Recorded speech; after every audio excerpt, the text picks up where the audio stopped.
just got done healing 5 or 6 on Studley. He's 8-year-old Palomino I've had for 2 years. I bought him out of Mexico. This horse is so awesome.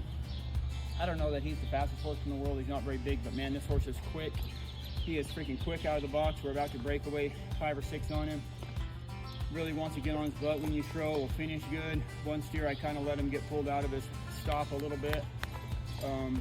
This horse, I really feel like this horse, I've competed on him and ready to go, but this horse doesn't need to go to a really low number or older guy. He kind of wants to be just a little bit move in the box, and wants to get a little bit, like really wants to run down the arena. You got to kind of just pick him up and help him. I mean, not help him, but he wants to run, so just keep him in your hand right there.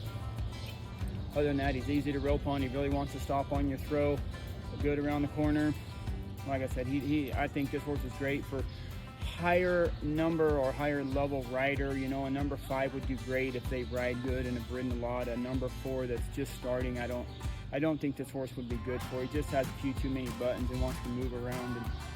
But someone that just has ridden a lot and needs something to amateur rodeo on, jackpot on, slide on, put a lot of runs on, this horse would be so good. So like I said, we're fixing to break away on him. I think this horse would be great for someone that needed a heel horse, breakaway horse. I think he would make an amazing goat horse. Like, he's a great size, has plenty of run down the arena.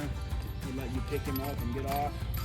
From my goat tying expertise, he looks like, and I think he would make an amazing goat horse for a girl that needed a heel horse, breakaway horse, goat horse. This horse would be awesome.